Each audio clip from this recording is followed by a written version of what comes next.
unbelievable collapse. That's what military analysts are calling Russia's latest battlefield setback. Only this time, it's not about tanks or missiles, it's about drones. In a war already defined by the rise of cheap, loitering munitions and swarm tactics, Ukraine has just flipped the script with a new innovation: Interceptor drones. Fast, cheap, scalable, and brutally effective, these small UAVs are turning Russia's once unstoppable drone offensive into a very expensive problem. And they've caught Putin completely off guard. Now, the ever-ingenious Ukrainians have come up with a countermeasure that flips the equation on its head once more: Interceptor drones. They've caught Russian President Vladimir Putin off guard and have him scrambling to come up with a solution to this new problem. Now, prior to this development, the most influential drones have been the Iranian-made Shahed family of drones. Operating like a small cruise missile, but for a fraction of the cost, these long-range kamikaze loitering munitions have upended the air defense calculus that has stood for decades. Traditional surface-to-air systems, like the US's Patriot and German Iris-T systems, have proven effective at shooting down the relatively slow-moving Shaheds. But the missiles they fire cost hundreds of thousands, not millions of dollars each, and are only produced at a rate of several hundred per year. With Russia filling the Ukrainian skies with between 100 and 600 Shahed-type drones nightly for most of 2025, it becomes unfeasible to use these high-end systems to shoot them down, especially with cruise and ballistic missiles in the nightly mix that also need to be shot down. But the Interceptor drones are small, highly effective, and most importantly, cheap to produce and easy to scale. These anti-drone drones may finally provide a solution to the constant menace of the so-called flying lawnmowers and provide a blueprint for effective anti-drone warfare for militaries around the world in the future. So let's take a closer look at how they work, which systems Ukraine is using, and where these developments might lead. The Shahed family of drones, produced by Iranian manufacturer HISA in association with Shahed Aviation Industries, is a relatively new phenomenon, with footage of the original variants first appearing in 2021. Shahed means witness in the Farsi language of Iran. The most influential variant to date has been the Shahed 136, as evidenced by the US reverse engineering it to develop its own one-way attack drone, the Low-Cost Unmanned Combat Attack System, or LUCAS. The LUCAS drones are designed for mass deployment, offering a low-cost, attractive alternative to high-end platforms like the MQ-9 Reaper, with a price point of approximately $35,000 per unit. But in this case, the US is following Russia's lead. In 2022, Russia began importing large numbers of Shahed 136s from Iran for use in Ukraine, and then started manufacturing them in Russia from Iranian-supplied kits. Over time, Russia has conducted various modifications and upgrades to the original design, creating a variant known as the Geran. At a massive manufacturing plant in Alabuga, Tatarstan, development of Gerans has scaled up dramatically, with Ukrainian intelligence estimating that by the end of 2025, Russia was producing between 170 and 190 of the latest Geran 2 and Gebera decoy variants daily. Compared to the Iranian Shahed 136, the Geran 2 has been given some significant upgrades. The Iranian navigation system, which used civilian-grade GPS components, has been replaced with a Russian-made flight control unit and microprocessors that utilize the Russian GLONASS satellite navigation system, enhancing loitering capability and resistance to electronic warfare. The single-piece construction in the Iranian Shahed 136 has transitioned to a modular design composed of interconnected elements. The material used in the fuselage has also changed, with the original lightweight honeycomb structure replaced by a combination of fiberglass and woven carbon fiber or a foam-like material, a change believed to streamline large-scale industrial production. The warhead has also been given a substantial upgrade. Alongside the original 110-pound high-explosive fragmentation payload, Moscow has employed thermobaric, incendiary fragmentation, high-explosive airburst, and even submunition dispersing variants. The most consequential upgrade, however, is a 200-pound warhead introduced in 2024, which combines a penetrator-shaped charge with a layer of steel balls to pierce fortified infrastructure and maximize human casualties. The recent recovery of a Geran 2 equipped with an NVIDIA Jetson Orin computer board and an infrared camera indicates that Russia is experimenting with visual-based navigation or automated target recognition. Other Gerans recovered by Ukraine have been found with Chinese mesh communication modems operating on various frequency bands alongside electro-optical cameras. Ukrainian specialists say these enable low-latency video transmission and chain control, providing communication links across multiple drones. These developments suggest that the Geran may soon evolve into a semi-autonomous strike asset with machine-assisted guidance. To make matters worse, in recent months, Russia has also introduced the Geran 3, its variant of the rocket-powered Iranian Shahed 238. With a 10-foot wingspan, 20% larger than the Geran 2's 8.2-inch wingspan, and a takeoff weight of 815 pounds, it can achieve speeds of 370 miles per hour, roughly triple the speed of its propeller-driven predecessors. This reduces Ukrainian reaction time and complicates interception by gun-based systems or helicopters, which have proven effective and cost-effective against the propeller-driven variants. The extra speed also improves penetration on impact, maximizing the destructive effects of the warhead. Like the Geran 2, the Geran 3 has also been modified significantly from its Iranian base. It's powered by a Chinese-made Telefly JT80 turbojet engine, much slower but also much cheaper than the Shahed 238's Czech engine. The Geran 3 also features a reinforced fuselage, redesigned air intakes, and 8 control surface actuators compared to the Geran 2's 4, which should improve stability, maneuverability, and fault tolerance during flight. Russia has also improved its Geran tactics, flying at 10,000 feet or more and then plunging down vertically when they reach the target. These tactics mean the drones fly above the ceiling of anti-aircraft fire and are much more difficult to track and shoot down during their descent. The additional speed attained by a headlong plunge also adds to the destructive power of the strikes. The scale of the problems these drones cause for Ukraine can't be overstated. More than 38,000 Russian long-range kamikaze UAVs and decoys, the majority of them Gerans and Gerberas, were launched between January and November 2025, with well over 5,000 per month being launched from September onwards. That represents almost two-thirds of total kamikaze UAV strikes since February 2022, highlighting the rapid acceleration in their use. For the most part, Ukraine has consistently claimed high results in bringing these relatively slow-moving nuisances down. The Ukrainian military typically reports bringing down between 80 and 97% of them, but at current attack rates, that still leaves up to 1,000 Gerans successfully hitting targets every month, ranging from military installations and civilian infrastructure like power plants to civilian apartment buildings. The fact that Ukraine is currently facing 20-hour blackouts and facing what some have labeled a black winter with minimal power, heat or water is a direct consequence of these strikes. But they also have a psychological impact.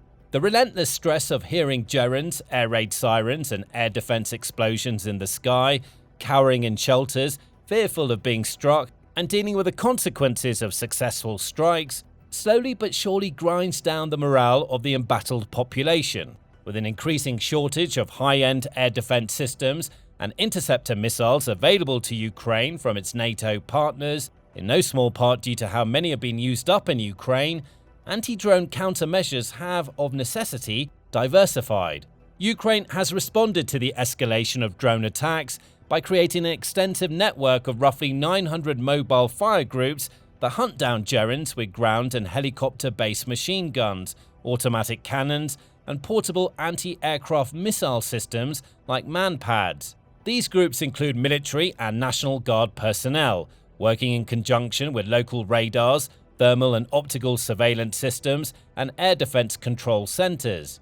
This configuration allows for flexible movement of forces, rapid patching of gaps in defense, and quick response to changes in Russian drone flight paths overnight. And now they add the interceptor drones to the mix. Unlike counter-drone systems like machine guns, which involve scattering fire across a wider range of sky in the hope of hitting gerunds, interceptor drones are designed to hunt specific targets with precision, much like a Patriot interceptor missile, but at a tiny fraction of the cost. Operators receive target designation from observation posts and radars, after which the interceptors are launched at them. This strategy reduces the distance to the interception, thereby increasing the hit rate, and effectively forces Russia to fight on the terms of the Ukrainian defense. Somewhat ironically, the concept of the interceptor drone was inspired by the Russians. Specifically, they originated as a way of dealing with Russia's high-altitude surveillance drones on the front lines. Flying at around 23,000 feet, the Russian high-altitude drones were loitering too high for machine guns or shotguns to bring down. The $100,000 drones were having a serious impact on the battlefield, identifying Ukrainian positions and gaps between them, and guiding artillery and drone strikes onto those positions, or Russian advances between them. Ukraine began modifying its FPV drones to act as interceptors in 2024. The interceptor pilots, adapting air-to-air dogfighting tactics, became experts in taking out Russian recon drones and were soon reporting taking them down by the hundreds. So, as Russia ramped up its Geran strikes, it was simply a matter of switching the targets of interceptor drones from reconnaissance drones to Gerans. However, because Gerans, at over 400 pounds, are much larger than reconnaissance drones and fly higher and faster than the original FPV interceptors, some design modifications were required.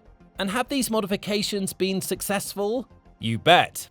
Earlier in 2025, Alexei Rogozin, managing director at TPU Nagatinskaya, claimed that Ukrainian interceptor drones had downed over 500 Gerans under the Clear Sky initiative to defend Kyiv, using drones guided by radar and visual systems.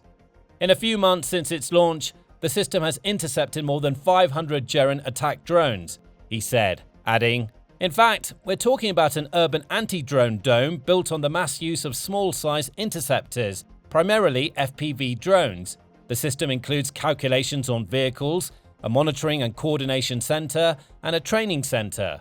Since then, Ukraine's use of interceptor drones has ramped up considerably, and they're only getting started. By April 2025, Darkstar, a coalition of Ukrainian defense technology groups, was reporting that at least 5 interceptor models had already brought down Shaheds. Then in July, Arsen Zumadilov, director of Ukraine's defense procurement agency, announced that it had signed contracts for tens of thousands of interceptor drones. Tens of thousands of interceptor drones. This is what we already have contracted and will continue to contract. Our contracting now, on the one hand, depends on the manufacturer's capacity and on the other hand, on the state budget's capacity. He told Ukrainian outlet Babel, adding, "We'll definitely contract everything that the state budget can afford." A program called Dronefall, aimed at destroying 5,000 Russian drones with piloted first-person view drones, was established and was later joined by the Come Back Alive Foundation, Ukraine's biggest crowdfunding organization. In October, Dronefall's project lead, Taras Timochko, said the program was working with 12 to 15 manufacturers and had sponsored drones that had already intercepted more than 3,000 aerial vehicles. According to Timochko, it took nearly a year to build a low-cost interceptor capable of downing Geran 2s, which can fly as fast as 115 miles per hour. Once they did, they quickly got them into the field, and the designs are now evolving rapidly. One of the first effective interceptor drones to emerge was the Sting, produced by the Wild Hornet volunteer group and unveiled in late 2024. The group was set up in the spring of 2023 in response to calls by the Ukrainian Armed Forces for more drones, and now produces thousands of various FPV drones per day. The Sting is an FPV drone propelled by 4 rotating blades that can reach speeds exceeding 200 miles per hour and altitudes of around 10,000 feet. It's based on a standard quadcopter to which an elongated dome-shaped warhead is centrally mounted, with a camera on top of the warhead used to guide the UAV during its flight. The operators control the drones, which resembled a handheld missile and are small enough to fit inside a duffel bag, remotely from the ground using VR goggles. Not only is the Sting much smaller than the Geran, but it's also a lot cheaper to produce. It's believed to cost around $2,500, while the decoy Gerberas cost around $10,000, and Geran 2s and 3s can cost anywhere from $30,000 to $75,000. That means, as Rogozin put it, it's now more expensive for Russia to attack with Gerans than for Ukraine to defend against them. Maxon Systems, a company working with Ukrainian government-backed innovation driver Brave One, is another company producing interceptor drones for Ukraine. The company makes semi-autonomous interceptor drones that carry a standard 2.2-pound warhead and come equipped with cameras that home in on their targets at speed of 186 miles per hour. Co-founder Oleksiy Soltsov told Business Insider in October. It's unclear what they're called or how much they cost, but most interceptor drones are believed to cost less than $6,000. More recently, Ukrainian company General Cherry announced that its Bullet interceptor drone had successfully passed codification and had been officially approved for use by the armed forces of Ukraine. It's a welcome conclusion to a high-profile spat between Wild Hornets and General Cherry, after the former accused the latter of plagiarizing their designs due to a visual resemblance between prototypes. General Cherry argued that it distributed multiple variants to more than 20 units at its own expense, allowing soldiers to evaluate the systems under real operational conditions. Based on this broad testing effort, a final model was selected for codification that differs notably from the version accused of being copied. The Bullet can reportedly reach speeds of over 190 miles per hour, engage targets at a distance of over 12 miles, and operates at altitudes of up to 20,000 feet. It uses specialized aerodynamic solutions and software, incorporating a terminal guidance system, which allows the UAV to adjust its trajectory during the final approach to its Geran target. Alongside these and other domestically produced interceptor drones, several foreign interceptor drone systems have also already seen combat or are being tested in Ukraine, and that number looks set to increase dramatically.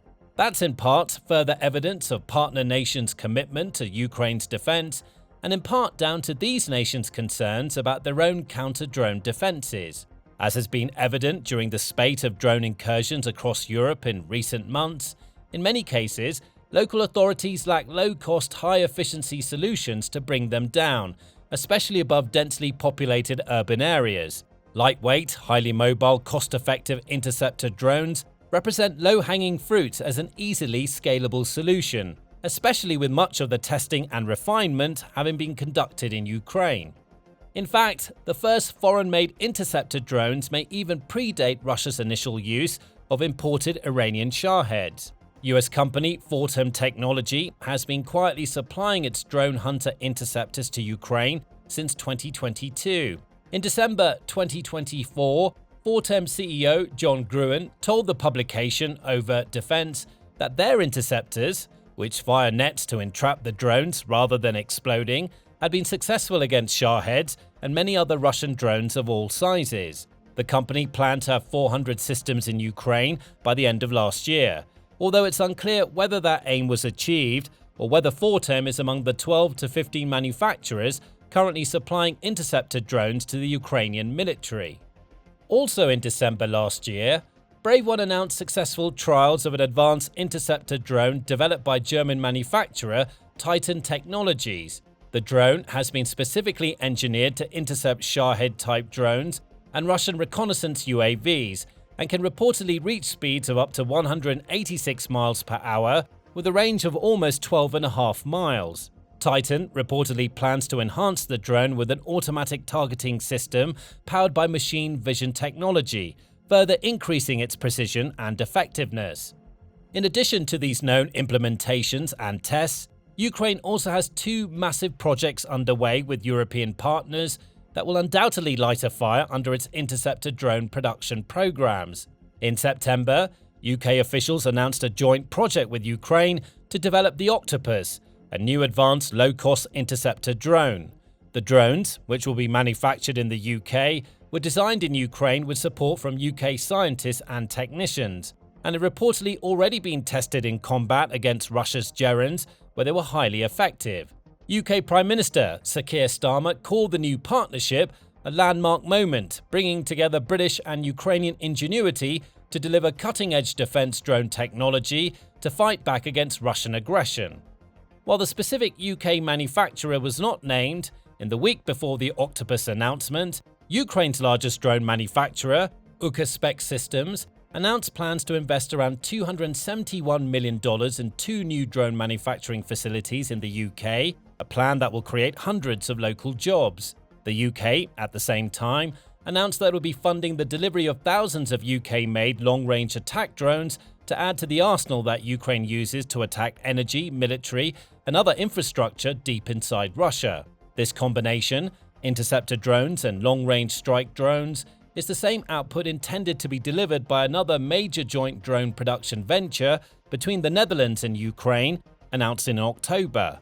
The €200 million deal, worth about $215 million, will see drone production take place at the VDL factory in Born, Netherlands, with the first drone production lines expected to launch within months. As noted, the partnership will focus on 2 critical drone types: long-range deep strike UAVs capable of hitting targets far behind enemy lines, and interceptor drones designed to destroy incoming Russian attack drones. Manufacturing in the Netherlands offers both nations strategic advantages. For Ukraine, the production facilities will be protected from Russian Geran and missile strikes that have repeatedly targeted Ukrainian defense factories. At the same time, Dutch manufacturers gain access to drone designs that have proven themselves in the most intense drone warfare the world has ever seen, as does the UK as a result of Project Octopus. A few months earlier, in July, Ukrainian President Volodymyr Zelensky announced an ambitious goal of reaching production and deployment of 500 to 1,000 interceptor drones per day. As of the end of 2025, it's unclear how close or far away that target is, or how these new joint production arrangements change the equation. It's also not clear exactly how effective the existing interceptors are proving to be. There are a lot more claims of high effectiveness than footage to support these claims. Given that most interceptors seem to have similar camera systems to the FPV drones Ukraine uses on the front lines, footage of successful strikes should be just as easily obtainable. Some analysts and drone developers have suggested that this is due to secrecy, not wanting to give away to Russian observers how the interceptors work and where they're fired from. Or their effectiveness is being overstated as hundreds of millions of dollars pour into developing them. It certainly wouldn't be the first time during this war. Either way, while interceptor drones certainly have the potential to turn the Geran equation on its head, both militarily and economically, several challenges will have to be overcome before they can make a decisive difference. Overcoming the Geran 3, which flies at almost 3 times the speed of its predecessors and twice the speed of all the interceptor drones we've covered, will be foremost among these. The jet-powered drone is also equipped with jamming-resistant satellite navigation using a 12-element adaptive antenna array, making it immune to the electronic warfare tactics that work against slower Shaheds. That said, Ukrainian sources have already started sharing images of what they claim are Geran 3s downed by interceptor drones. As with most advanced weaponry, another key issue is training. According to Tomochko, hit rates range from 30% for some interceptors to as high as 80 or 90% for the best systems and pilots. If the drone is not automated, the most crucial part is the skills of the pilot, he said, adding, if the pilots are trained well, if they have lots of experience with drone interception, they demonstrate 9 out of 10 results. Compounding the problem is that only the best drone pilots can master interceptor operations. The instructor, who goes by the codename Yeti, and who first proposed the interceptor drone concept, said in October that his drone fight club school had trained roughly 5,200 students, but only several dozen had completed interceptor exams, which have just a 30% pass rate. Still, despite the challenges, the cost efficiency and high volume output of interceptor drones make them for now a no-brainer for both Ukraine and NATO to pursue. If Ukraine really is achieving an 80% Geran interception rate with these drones, as some have claimed, the good people of Ukraine can sleep easier at night. And if $30,000 Gerans can price Patriot missiles out of the defense against them, $2,500 interceptor drones can do the same to Gerans, right across all NATO member states. No doubt, as the war progresses, Russia will continue refining its Gerans to try and combat Ukraine's Interceptor drones, and Ukraine's Interceptor drone system will be upgraded accordingly. Time will tell which system comes out on top in the end. We'll of course keep you updated on development, so make sure you subscribe to the channel to stay up to date. Thanks for watching.